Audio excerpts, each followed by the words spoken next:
నమస్తే. ఎన్నో విషయాలు మెగా9 హెల్త్ ద్వారా మనం మాట్లాడుకుంటూ ఉన్నాం. మనకి తెలియని ఎన్నో విషయాలు ఈ హెల్త్ టాపిక్స్‌లో మాట్లాడుకుంటున్నాం. ఎంతోమంది డాక్టర్స్ మన ఛానల్‌కి రావడం ఎంతో సంతోషంగా ఉంది. అందులో ముఖ్యంగా ఈరోజు మీకు పరిచయం చేయబోతున్న వ్యక్తి నాకు ఎన్నో సంవత్సరాలుగా సుపరిచితురాలు. నేను చాలా ప్రోగ్రామ్స్ మేడంతో చేసున్నాను. బట్ కొంచెం ఆలస్యం అయింది ఛానల్‌కి రావడానికి మేడం. కాస్త బిజీ షెడ్యూల్ వలన. ఈరోజు గైనకాలజిస్ట్‌గా తన సర్వీస్‌ని చేస్తూనే చాలాసార్లు పోస్ట్‌పోన్ చేశారు ప్రోగ్రామ్. అల్పన సారీ ఈసారికి ఓకే నెక్స్ట్ టైం చూద్దాము అని. బట్ ఎలాగోలా మొత్తానికి రప్పించగలిగాను. ఈరోజు సర్వైకల్ క్యాన్సర్ గురించి మాట్లాడబోతున్నాం. చాలామందికి అవగాహన ఉండదు. దానికి సంబంధించిన వ్యాక్సిన్ ఉంది అని కూడా చాలామందికి తెలియదు. ముఖ్యంగా ఆడవారు ఖచ్చితంగా తెలుసుకోవాల్సిన టాపిక్ ఇది.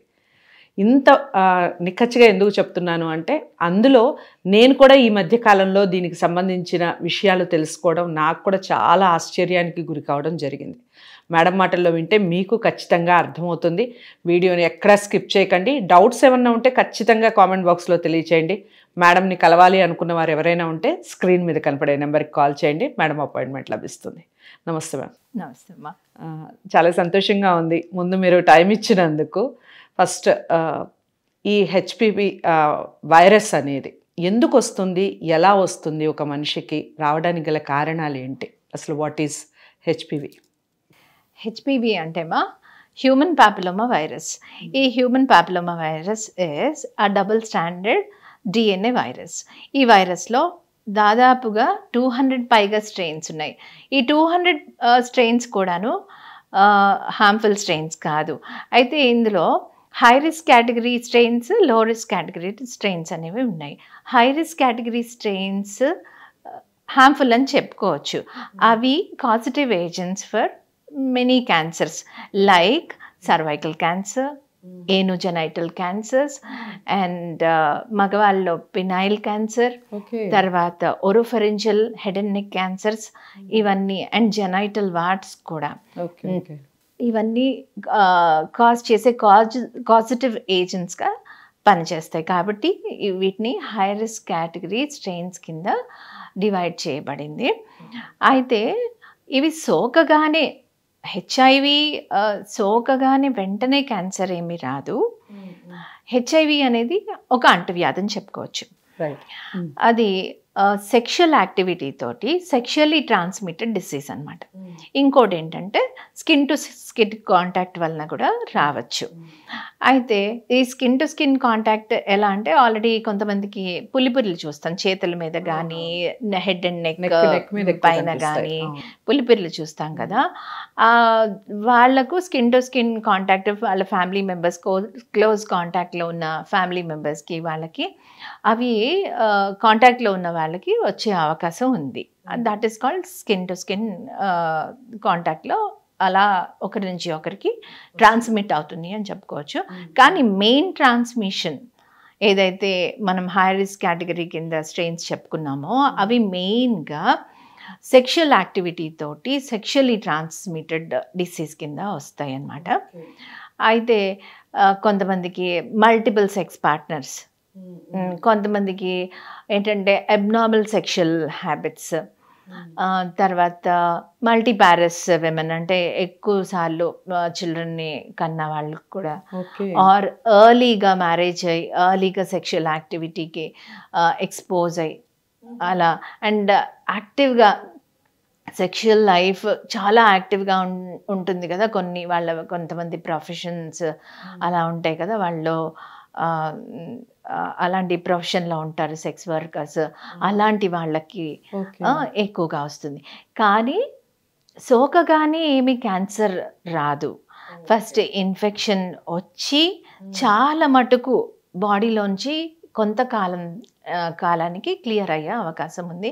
వాళ్ళ బాడీలో ఇమ్యూనిటీని బట్టి కావచ్చు, లేకపోతే ఆ స్ట్రెయిన్స్ చాలా మైల్డ్ స్ట్రెయిన్స్ కావడం కావచ్చు, బాడీలో నుంచి ఎలిమినేట్ అవ్వే అవకాశం దాదాపుగా ఉంటుంది.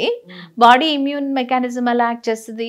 ఏ వైరస్ వచ్చినా కానీ బాడీలో ఉన్న ఇమ్యూన్ మెకానిజం యాంటీబాడీస్ వచ్చి ఫైట్ చేసి వాళ్ళని ఎలిమినేట్ చేస్తాయి కదా. అదేవిధంగా ఇది కూడా వచ్చిన తర్వాత పెద్దగా సిమ్టమ్స్ ఏముండవు. ఇవి చాలా మటుకు అన్నోటిస్డ్గా, అన్రికగ్నైజ్డ్గా, వచ్చింది తెలీదు, వెళ్ళిపోయింది తెలీదు, అలా వెళ్ళిపోతుంది. కానీ ఒక్కోసారి సెల్స్లో అలాగే ఉండిపోయి, అంటే మరి ముఖ్యంగా హై రిస్క్ కేటగిరీలో ఉన్న స్ట్రెయిన్స్ ఏమవుతాయంటే వీటిల్లో ఒక పెక్యులర్ క్వాలిటీ ఉంది. అవి సెల్ లోపల ఉండిపోయే అవకాశం ఉంది. సెల్ లోపల ఉండిపోయే వాటిని బాడీలో ఉన్న ఇమ్యూన్ మెకానిజంకి అందకపోవచ్చు. సెల్ లోపల అలాగే ఉండిపోతాయి, డార్మెంట్గా ఉండిపోతాయి. వాళ్ళ బాడీలో ఇమ్యూన్ సిస్టమ్కి ఇవి అందకపోవచ్చు, మ్యాచ్ అవ్వవు. అందకపోవడం వల్ల అలా ఉండిపోయి అవి ఇన్ఫ్లమేటరీ రియాక్షన్. మరి ముఖ్యంగా సపోజ్ సర్విక్స్లో ఉన్న ఎపిథీలియంలో ఆ సెల్స్ లోపల ఉండిపోయి కొంతకాలానికి ఒక ఇన్ఫ్లమేటరీ రియాక్షన్ స్టార్ట్ అయ్యి ఎపిథీలియల్ సెల్స్లో చేంజెస్ వచ్చి ఆ ఎపిథీలియల్ నార్మల్ సెల్స్ కాస్త అబ్నార్మల్ సెల్స్ అయ్యి, అబ్నార్మల్ సెల్స్ కాస్త డిస్ప్లాస్టిక్ సెల్స్ అయ్యి, ఆ డిస్ప్లేషియా అనేది ప్రీ క్యాన్సరస్ కండిషన్. ఆ డిస్ప్లేషియా అలా కొంతకాలానికి ప్రీ క్యాన్సరస్ కండిషన్ నుంచి పూర్తి స్థాయి క్యాన్సరస్గా మారే అవకాశం ఉంది. సో ఇదంతా జరగాలంటే సోకిన దగ్గర నుంచి, అంటే వైరస్ ట్రాన్స్మిట్ అయిన దగ్గర నుంచి క్యాన్సరస్గా మారేదాకా ఒక 10 to 15 years అని చెప్పుకోవచ్చు. ఒక్కొక్కసారి 20-25 years టైం గ్యాప్ కూడా ఉంటుంది. సో ఇంత టైం గ్యాప్ ఉంది కాబట్టి ఈ టైం గ్యాప్లో మనము ఈ వైరస్ని క్యాచ్ చేయగలిగే అవకాశం ఉంది. ఎందుకంటే దీనికి స్క్రీనింగ్ ప్రొసీజర్స్ ఉన్నాయి. And HPV kits, DNA detection kits are available. ఆ డిఎన్ఏ డిటెక్షన్ కిట్స్తో కానీ ఈ స్క్రీనింగ్ ప్రొసీజర్ ఏంటి? ప్యాప్స్మియర్ తోటి ఏ సెల్ అయినా బాడీలో ఉన్న సెల్స్ ఎక్స్ఫోలియేట్ అవుతూ ఉంటాయి. ఎక్స్ఫోలియేట్ అవుతున్న సెల్స్ అలాగే సర్విక్స్లో ఉన్న సెల్స్ కూడా. సర్విక్స్ అంటే ఏంటి? గర్భాశయం యొక్క ముఖద్వారం.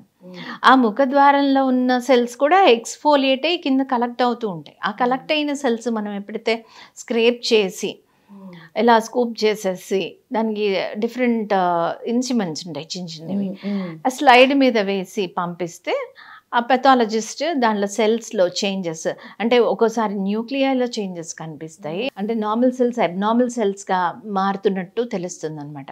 తెలియగానే మనం క్యాచ్ చేసి ఇది ప్రీ క్యాన్సరస్ కండిషన్లో ఉంది కాబట్టి, అంటే క్యాన్సర్ రాకముందే మనం క్యాచ్ చేయగలుగుతాం. సో అలాంటి స్క్రీనింగ్ ప్రొసీజర్ అనేది ప్యాప్స్మియర్. అదే కాకుండా హెచ్పివి వైరస్ని డిటెక్ట్ చేసే, డిఎన్ఏ డిటెక్ట్ చేసే కిట్ కూడా ఉంది. ఆ కిట్ తోటి ఇదే విధంగా మనం సెల్స్ని స్క్రేప్ చేసేసి కొంచెం జస్ట్ కలెక్ట్ అయిన సెల్స్ని జస్ట్ స్వాబ్తో కలెక్ట్ చేసి స్లైడ్స్ మీద తీసి వేసుకున్నా కానీ డిఎన్ఏ డిటెక్షన్ కిట్ తోటి హెచ్పివి వైరస్ ఇందులో ఉంది, ఏ స్ట్రెయిన్ ఉంది అని తెలుసుకుంటే ఓకే వీళ్ళకి క్యాన్సర్ వచ్చే అవకాశం ఉంది అనేది మనకి తెలుస్తుంది. సో వీళ్ళకి ఎలాంటి ట్రీట్మెంట్ ఇవ్వాలి, వాళ్ళ ఏజ్ గ్రూప్ని బట్టి, వాళ్ళకున్న సిమ్టమ్స్ని బట్టి, మనము వాళ్ళకున్న దాంటి అలవాట్లను బట్టి, వాళ్ళకు పర్సనల్ హైజీన్ గురించి అవేర్నెస్ చెప్పి వాళ్ళకి ఎలాంటి ట్రీట్మెంట్ ఇవ్వాలో ట్రీట్మెంట్ మోడాలిటీస్ ఎక్స్ప్లెయిన్ చేస్తే మనము ప్రివెంట్ చేయొచ్చు. ఎందుకంటే ఏదైనా క్యాన్సర్, ప్రివెంటబుల్ క్యాన్సర్ ఏదైనా ఉంది అంటే అది సర్వైకల్ క్యాన్సర్. సామాన్యమైన ప్రజలకి, అసలు ఎటువంటి అవగాహన లేని వాళ్ళకి కొన్ని లక్షణాలన్నా కనిపించడం జరుగుతుంది. సెల్ఫ్గా మనం తెలుసుకోవాలి అంటే ఒక డాక్టర్ని సంప్రదించే ముందు కొన్ని లక్షణాలు ఎలాంటి లక్షణాలు కనిపిస్తాయి అంటారు? సర్వైకల్ క్యాన్సర్ కదమ్మా, సర్వైకల్ క్యాన్సర్లో 90% సర్వైకల్ క్యాన్సర్స్ హెచ్పివి వైరస్ ద్వారా, దట్టు 16 and 18 స్పెసిఫిక్గా కాజిటివ్ ఏజెంట్స్ అని scientific based, evidence based researchers ద్వారా కన్ఫర్మ్ అయిన విషయం.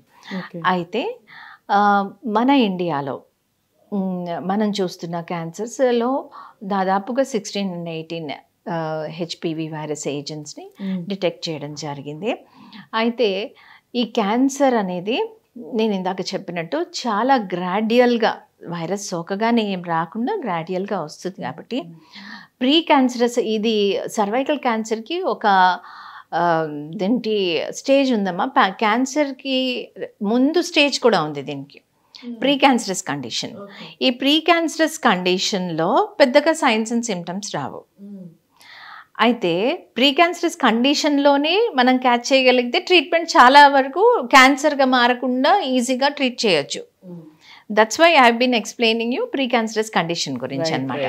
అయితే ఒకసారి క్యాన్సర్గా మారితే వాళ్లకు మరి కార్సినోమా ఇన్ సిటు అనేది అది ఒక ఇనీషియల్ 0 స్టేజ్ అనమాట. కార్సినోమా ఇన్ సిటు ఉంటే వాళ్లకు వైట్ డిశ్చార్జ్ అనేది, అబ్నార్మల్ వైట్ డిశ్చార్జ్ అంటే వైట్ డిశ్చార్జెస్లో కూడా physiological white discharge, pathological white discharges ఉంటాయి. అన్ని వైట్ డిశ్చార్జెస్ డిసీజ్తో కూడినవి కాదు. So before menstruation, just after menstruation and during ovulation వచ్చే వైట్ డిశ్చార్జ్ దుర్వాసనతో కూడిన వైట్ డిశ్చార్జ్ కాదు, అది physiological white discharge. Pathological white discharge ఏంటంటే దురదతోటి దుర్వాసనతోటి కూడిన ఉంటుంది. చాలా మటుకు క్యాన్సర్కి అంటే వైట్ డిశ్చార్జ్ కనపడిన ప్రతి స్త్రీకి క్యాన్సర్ ఉందని కాదు, అది ఫంగల్ ఇన్ఫెక్షన్ తోటి కావచ్చు, బ్యాక్టీరియల్ ఇన్ఫెక్షన్తో కావచ్చు. అయితే వైట్ డిశ్చార్జ్ రిపీటెడ్గా వస్తూ యాంటీఫంగల్స్ వాడినా, యాంటీ బ్యాక్టీరియల్స్, యాంటీబయాటిక్స్ వాడినా సరే తగ్గకుండా ఉంటే అది ఒక indication this is an abnormal white discharge అని. అండ్ ఈ వైట్ డిశ్చార్జ్లో, క్యాన్సర్తో కూడిన వైట్ డిశ్చార్జ్లో ఫౌల్ స్మెల్ ఉంటుంది. ఫాల్ స్మెల్ ఉంటుంది. అయితే మనము కొంచెం దూరంలో ఉండి కూడా అంటే ఫ్యామిలీ మెంబర్స్ మనకు తెలిసిపోతుంది, అర్థమైపోతుంది. ఎందుకంటే ఒక ఏజ్కి వచ్చిన వాళ్ళు, దాదాపు మెనపాజ్లో ఉన్న వాళ్ళు వైట్ డిశ్చార్జ్ గురించి పెద్దగా పిల్లలతో డిస్క్లోజ్ చేసుకోరు. అవును. కానీ వాళ్ళ దగ్గర ఏదైనా ఫాల్ స్మెల్ వచ్చి మనం అడిగితే అలా వాళ్ళు చూపించుకోవడానికి కూడా బిడియపడతారు, ఈ వయసులో ఏంటిలే అన్నట్టు. సో అలాంటి వాళ్ళను మనం గమనించి తీసుకోవాలి. ఎందుకంటే this is a definite indication fall smelling white discharge అనేది. ఇంకోటి ఏంటంటే the most and commonest symptom is post coital bleed అంటారు. పోస్ట్ కాయిటల్ బ్లీడ్ అంటే భార్యాభర్త కలిసిన తర్వాత స్పాటింగ్ అనేది, బ్లీడింగ్ అనేది కంపల్సరీగా కనిపిస్తుంది. ఏదైనా గ్రోత్ ఉన్నా కానీ సర్విక్స్లో, అంటే పూర్తి స్థాయి క్యాన్సర్గా మారిన తర్వాత కాలీఫ్లవర్ లైక్ గ్రోత్స్ అంటారు, అలాంటి గ్రోత్ ఉన్న సర్విక్స్ అప్పుడు ఈ ఇంటర్ కోర్స్ తర్వాత స్పాటింగ్ కానీ బ్లీడింగ్ కానీ కనిపించడం చాలా సహజం అన్నమాట. అలాంటివి అది అబ్నార్మలే కదా, ఆఫ్టర్ క్వార్టర్స్ బ్లీడ్ కనిపించదు. సో అలాంటి వాళ్ళ కంపల్సరీగా ఇవాల్యుయేషన్కి డాక్టర్ని సంప్రదించాలి, గైనకాలజిస్ట్ని. ఆ తర్వాత కొంతమందికి పత్తి కడుపులో నొప్పి వచ్చి చేస్తూ ఉంటుంది. క్యాన్సర్ కొంచెం ఎక్కువగా స్ప్రెడ్ అయిన కింద భాగం హెవీగా ఉండడం, పొత్తి కడుపులో స్ప్రెడ్ అయితే పెల్విస్లో స్ప్రెడ్ అయిన కారణంగా పొత్తి కడుపులో పెయిన్ వచ్చే అవకాశం ఉంది. అదేవిధంగా ఈ క్యాన్సర్ బ్యాక్ సైడ్ రెక్టమ్ వైపు అలా స్ప్రెడ్ అయ్యి, కాలన్ వైపు అలా స్ప్రెడ్ అయి ఉంటే పెల్విక్ ఏరియాలో వెనకాల బ్యాక్ ఏక్ వచ్చే అవకాశం ఉంది. అండ్ ఇంకోటి ఏంటంటే ఇంటర్మెన్స్ట్రల్ బ్లీడ్, సైకిల్ టు సైకిల్కి మధ్యలో కూడా బ్లీడింగ్. అంటే ప్రతి ఇంటర్మెన్స్ట్రల్ బ్లీడ్ క్యాన్సర్ కాదు, అది కూడా దాన్ని కూడా ఇంటర్మెన్స్ట్రల్ బ్లీడ్ అనగానే క్యాన్సర్ అని భయపడాల్సిన అవసరం లేదు. దాన్ని కూడా ఇవాల్యుయేట్ చేయించుకొని చూస్తే మనకి అర్థమవుతుంది అనమాట. ఇది క్యాన్సర్కి అంటే క్యాన్సర్కి అదొక సిమ్టమ్. సో మెయిన్గా పోస్ట్ కాయిటల్ బ్లీడ్ ఒకటి, వైట్ డిశ్చార్జ్లో ఫాల్ స్మెల్లింగ్ ఒకటి, అండ్ బ్యాక్ ఏక్ అండ్ పొత్తి కడుపులో పెయిన్. ప్రతి బ్యాక్ ఏక్ క్యాన్సర్ సర్విక్స్ కాదు కదా. సో వేరేవన్నీ ఇవాల్యుయేట్ చేసుకున్నాక కంపల్సరీగా మనకి అర్థమైపోతుంది. ఇప్పుడైతే పెట్ స్కాన్ అని, ఎంఆర్ఐ, సిటీ స్కాన్ అన్నీ ఉన్నాయి కాబట్టి ఈజీగా ఇవాల్యుయేట్ చేయించుకోవచ్చు. కాకపోతే నెగ్లెక్ట్ చేయకుండా సంప్రదించడం ముఖ్యం. ఓకే. ఈ హెచ్పివి వైరస్ అసలు చాలామందికి తెలియని విషయం, దానికి అసలు ఒక వ్యాక్సిన్ ఉంది అన్న విషయం అసలు తెలియని విషయం. ఈ మధ్యకాలంలో మీలాంటి వాళ్ళు చెప్పడం వల్ల కాస్త కుస్తో అవగాహన పెరుగుతుంది. ఏమిటి దీనికి సంబంధించిన డోసేజ్ కానివ్వండి, ఈ వైరస్ని మనం అరికట్టడానికి ఒక వ్యాక్సిన్ ఉంది అని జనాల్ని ఎలా నమ్మించగలగాలి, ఎలా మీ దాకా రప్పించగలగాలి? అందుకే సర్వైకల్ క్యాన్సర్ ప్రివెంటబుల్ క్యాన్సర్ అనేది. ఎందుకంటే ఇది వైరస్తో సోకింది కాబట్టి, వైరస్ వలన వస్తుంది కాబట్టి 90% of cervical cancers are because of HPV 16 and 18 కాబట్టి ఈ హెచ్పివి వైరస్ రాకుండా ప్రివెంట్ చేయగలిగితే మరి క్యాన్సర్ రాదు కదా. So that is the concept. So ఆ కాన్సెప్ట్ని బేస్ చేసుకొని ఈ హై రిస్క్ స్ట్రెయిన్స్ని ఏవైతే కాజిటివ్ ఏజెంట్స్ ఉన్నాయో, క్యాన్సర్స్ ఏవైతే కాజ్ చేస్తున్నాయో వాటిని టార్గెట్ చేస్తూ డెవలప్ అయిన vaccines HPV bivalent vaccine. Bivalent vaccine అనేది 16 and 18 16-18 స్ట్రెయిన్స్ని టార్గెట్ చేసింది అనమాట. అలా క్వాడ్రివాలెంట్ 4 types ఆఫ్ స్ట్రెయిన్స్ని టార్గెట్ చేస్తున్నది క్వాడ్రివాలెంట్. ఇప్పుడు వచ్చిన లేటెస్ట్ నానోవాలెంట్ 9 స్ట్రెయిన్స్ని టార్గెట్ చేస్తుంది. అది ఏనల్ క్యాన్సర్స్ని అంటే కాజ్ చేసే స్ట్రెయిన్స్ని టార్గెట్ చేస్తుంది. హెడ్ అండ్ నెక్ క్యాన్సర్స్ని కాజ్ చేసే స్ట్రెయిన్స్ని టార్గెట్ చేస్తుంది. కాబట్టి నానోవాలెంట్ అనేది ఇప్పుడు బాగా పాపులర్ అయింది. కాకపోతే కాస్ట్ కొంచెం ప్రైస్ ఎక్కువ నానోవాలెంట్ది. ఓకే, దాదాపుగా 10,000 పైన ఉంటుంది. ఆడపిల్లలకి 9 to 14 years వేయించాలి బిఫోర్ మెనార్కి. అంటే చాలా మంది అడుగుతూ ఉంటారు, పెద్ద మనిషి కాలేదు మా పాప వేయించచ్చా అని. వేయించాలి. సో ఏ ఏజ్ నుంచి, ఇప్పుడు మీరు ఎలాగో చెప్పారు కాబట్టి 9 years అని, చాలా మందికి వ్యాక్సిన్ అంటే మనకి వ్యాక్సినేషన్ ఎప్పుడు ఉంటుంది అంటే చిన్న పిల్లలు అప్పుడే ఉంటుంది. అప్ టు 5 yearsకి అసలు అన్నీ అయిపోతాయని ఒక థాట్ ఉంటుంది పేరెంట్స్కి కూడా. కానీ ఇది 9 years అని అంటున్నారు, 9 years to 14 years అంటున్నారు. ఓన్లీ వాళ్ళకి మాత్రమే వేయించుకోవాలా, ఇంకా ఏ ఏజ్ వాళ్ళైనా వేయించుకోవచ్చా? డోసేజ్కి సంబంధించి చెప్పండి. FOGSI federation of obstetric gynaec society of India guidelines ప్రకారం 9 years నుంచి 45 years వరకు కూడా వేసుకోండి అని గైడ్ లైన్స్ వచ్చాయి. అయితే WHO స్టాండర్డ్స్ ప్రకారము 9 years నుంచి వేసుకోవడం కంపల్సరీగా చేయాలి అని ఉంది. ఇప్పుడు మన కంట్రీలో నేషనల్ ఇమ్యూనైజేషన్ ప్రోగ్రాంలో కూడా ఈ వ్యాక్సినేషన్ని ఇంక్లూడ్ చేయడం జరిగింది. అయితే 9 years to 14 years లోపల వేసుకుంటే 2 doses సరిపోతుంది. ఒకటి 0 dose, ఇవాళ 0 dose అనుకుంటే first dose 0 and next dose 6 monthsకి, 6 months to 1 year లోపల నెక్స్ట్ డోస్ వేసుకోవచ్చు. అలాగే 14 years దాటిన వాళ్లకు, 15 years నుంచి 26 years లోపల వాళ్లకు 3 doses compulsory. 0, 6 months and 6 months to 1 year and 0, 2 months and 6 months to 1 year. 0 to 6 months అన్నమాట. ఇది 3 doses.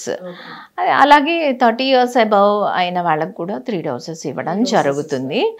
కానీ ఏంటంటే కాన్సెప్ట్, హెచ్పివి వైరస్ అనేది సెక్షువల్లీ ట్రాన్స్మిటెడ్ వైరస్ కాబట్టి సెక్షువల్ యాక్టివిటీ రాకముందు వేసుకుంటే 100% ఎఫెక్టివ్గా ఉంటుంది. ఆల్రెడీ ఎక్స్పోజ్ అయిన వాళ్లకు మరి అంత ఎఫెక్టివ్గా కనిపించకపోవచ్చు, కానీ కొంత మటుకు కొన్ని స్ట్రెయిన్స్ కవర్ అవుతాయి కాబట్టి పర్వాలేదు తీసుకోవచ్చు అని అంటాం. అండ్ జస్ట్ బిఫోర్ మ్యారేజ్ కొంతమంది ఇప్పించుకుంటూ ఉంటారు. కానీ సపోజ్ మ్యారేజ్ అయిన తర్వాత కన్సీవ్ అయ్యారు, కన్సీవ్ అయితే మాత్రం అదేంటి అంటే వైరస్ వ్యాక్సిన్ తీసుకున్న తర్వాత 1 year వరకు కన్సీవ్ అవ్వద్దు అని చెప్తాం. అందుకని చెప్పేసి జస్ట్ బిఫోర్ మ్యారేజ్ ఉన్న వాళ్ళకు మరి 1 year గ్యాప్ ఇవ్వాలి కన్సెప్షన్కి. ఆర్ సపోజ్ వాళ్ళకి కన్సీవ్ అయిపోయారు, నెక్స్ట్ డోస్ డెలివరీ తర్వాత తీసుకుంటే మంచిది, ప్రెగ్నెన్సీ పీరియడ్లో కాకుండా. అండ్ దీనికి ఈ వ్యాక్సినేషన్కి బూస్టర్ డోసెస్ ఏం లేవు అండ్ లైఫ్ టైమ్ ఇమ్యూనిటీ వచ్చేస్తుంది. కాబట్టి 2 doses for 9 to 14 years children and after 14 years 3 doses. Up to 45 years కూడా తీసుకోవచ్చు. సో ఇది ఒక డౌట్, అందరికీ ఉండే డౌట్ ఏంటి అంటే ముఖ్యంగా ఇది సర్వైకల్ క్యాన్సర్ని అరికట్టడానికి, నివారించడానికి మనం తీసుకుంటున్న ఒక వ్యాక్సిన్ కాబట్టి జెంట్స్కి అవసరం లేదు అనేది ఒక అపోహ ఉంటుంది. Is it true? నిజమే అంటారా? జెంట్స్ కూడా తీసుకోవాలా? ఎందుకు తీసుకోవాలి చెప్పండి? ఇది మంచి ప్రశ్నమా. బాయ్స్ కూడా కంపల్సరీగా ఇప్పుడు మాత్రం అవేర్నెస్ పెరిగి ఇప్పుడు బాయ్స్ కూడా తీసుకోవాలి అని వచ్చింది. ఎందుకంటే వైరస్ ట్రాన్స్మిషన్ అమ్మాయిల నుంచి అబ్బాయిలకి, అబ్బాయిల నుంచి అమ్మాయిలకి జరుగుతుంది. ఇంకోటి ఏంటంటే ఓన్లీ సర్వైకల్ క్యాన్సరే కాదు, ఇవి హై రిస్క్ స్ట్రెయిన్స్ ఏవైతే ఉన్నాయో ఆ strains penile cancer, anogenital anal cancers and anorectal cancers, తర్వాత ఓరోఫెరింజియల్ క్యాన్సర్స్ మేల్స్లో, ఫీమేల్స్లోనేమో not only cervical cancer, anal cancers, vulval cancers. So ఇవన్నిటినీ కవర్ చేస్తుంది. కాబట్టి ఈ నానోవాలెంట్ వ్యాక్సిన్ని బాయ్స్ కూడా ఇవ్వడం కంపల్సరీ. అంటే బాయ్స్ కూడా ఇస్తే ఏమవుతుందంటే హర్డ్ ఇమ్యూనిటీ వచ్చేస్తుంది. హర్డ్ ఇమ్యూనిటీ రావడం వలన ఈ వైరస్ని దాదాపుగా ప్రివెంట్ చేయడం వలన incidence of cervical and anorectal cancers అనేది చాలా మటుకు తగ్గుతుంది. అలాగే ఇప్పుడు మనం వెస్టర్న్ కంట్రీస్కి మన కంట్రీకి మనం కంపేర్ చేసి చూస్తే వెస్ట్ కంట్రీస్లో ఈ అవేర్నెస్ బాగా ఉండడం కానీ, హైజీన్ లెవెల్స్ ఎక్కువగా ఉండడం కానీ, దాని గురించి మనం కంపేర్ చేసి చూస్తే వాళ్ళ ఇన్సిడెన్స్ చాలా తక్కువ ఉంది, సర్వైకల్ క్యాన్సర్ ఇన్సిడెన్స్. మన కంట్రీలో సర్వైకల్ క్యాన్సర్ అంటే దాదాపుగా లేడీస్లో cervical cancer and breast cancer most commonest cancers in India. ఒకప్పుడు సర్వైకల్ క్యాన్సర్ నంబర్ 1గా ఉండేది, ఇప్పుడు బ్రెస్ట్ క్యాన్సర్స్ ఎక్కువగా ఉన్నాయి. సర్వైకల్ క్యాన్సర్ కొంచెం తగ్గింది ఎందుకంటే అవేర్నెస్ పెరిగి కానీ, పర్సనల్ హైజీన్ పెరిగి కానీ. అందుకనే మెన్స్ట్రల్ హైజీన్ గురించి, పర్సనల్ హైజీన్ గురించి చాలా మటుకు స్కూల్స్లో, కాలేజెస్లో గైనకాలజిస్ట్ని తీసుకెళ్ళి చెప్పడం జరుగుతుంది అన్నమాట, వీళ్ళకి అవేర్నెస్ పెంచడానికి గురించి. ఎందుకంటే పర్సనల్ హైజీన్ లేకపోయినా, ఇమ్యూనిటీ సరిగా లేకపోయినా ఇవన్నీ రిస్క్ ఫ్యాక్టర్స్ అన్నమాట సర్వైకల్ క్యాన్సర్కి. ఆర్ స్మోకింగ్ ఉన్న వాళ్ళకి, తర్వాత ఇప్పుడు ఈ మధ్య డ్రగ్స్ కూడా చాలా ఎక్కువగా తీసుకుంటున్నారు. అండ్ డ్రగ్స్, స్మోకింగ్, ఆల్కహాల్ వీటన్నిటితోటి ఇమ్యూనిటీ చాలా లో అయిపోతుంది. లో అవడం వలన వైరసెస్ ఇన్ఫెక్షన్ మరి ఎక్కువగా సోకే అవకాశం ఉంది. And also under the influence of alcohol కానీ, డ్రగ్ అండర్ దేర్ ఇన్ఫ్లుయెన్స్ అసలు వాళ్ళు ఎలాంటి అబ్నార్మల్ సెక్షువల్ ప్రాక్టీసెస్ చేస్తున్నారో అలాంటివి, దానివల్ల ఏమవుతుందంటే ఓరోఫారెంజియల్ క్యాన్సర్స్ ఎక్కువయ్యాయి, ఏనోరెక్టల్ క్యాన్సర్స్ ఎక్కువయ్యాయి. సో అది అలా అన్నమాట. దట్స్ ద రీజన్ అబ్బాయిలకు కూడా కంపల్సరీగా ఇస్తే ఏమవుతుందంటే హర్డ్ ఇమ్యూనిటీ వచ్చి చాలా మటుకు దాని ప్రివలెన్స్ తక్కువ అయిపోతుంది. ఇప్పుడైతే హెచ్పివి వైరస్ అనేది బాగా వైడ్లీ ప్రివలెంట్, చాలామంది క్యారియర్స్, అదంటి నేసల్ మ్యూకోసాలో కూడా, మౌత్ ఓరల్ మ్యూకోసాలో చాలా మటుకు వైడ్లీ ప్రివలెంట్ అన్నమాట. మ్యామ్, వ్యాక్సిన్ గురించి చాలా చక్కటి వివరణ ఇచ్చారు. చాలామందికి అవేర్నెస్ కలగాలి. ఈ వీడియో చూసిన తర్వాత అయినా ఖచ్చితంగా అందరూ ప్రతి ఒక్కళ్ళు వ్యాక్సిన్ వేసుకోవాలి. అయితే చాలామందికి ఇంకో డౌట్ ఏముంటుందంటే, ముఖ్యంగా ఆడవాళ్ళకి ఇది సర్వైకల్ క్యాన్సర్ని అరికట్టడానికి తీసుకునే ఒక వ్యాక్సిన్ కాబట్టి సైడ్ ఎఫెక్ట్స్ ఉంటాయా, ఇన్ కేస్ ఒకవేళ ఉంటే ఇంకా వేరే దానికి ఏమైనా దారితీసే అవకాశం ఉంటుందేమోనన్న ఒక భయం ఉంటుంది. పిల్లలకి వేయించాలన్నా అదే భయం ఉంటుంది, వ్యాక్సిన్ వేసుకుంటే ఏమైనా సైడ్ ఎఫెక్ట్స్ వస్తాయా అని. సో ఈ వ్యాక్సిన్ సైడ్ ఎఫెక్ట్స్ లేవమ్మా. ప్రతి వ్యాక్సిన్కి ఉన్నట్టు కొంచెం రెడ్నెస్, కొంచెము ఇన్ఫ్లమేషన్ కొద్దిగా రావచ్చు, కొద్దిగా ఫీవర్ రావచ్చు.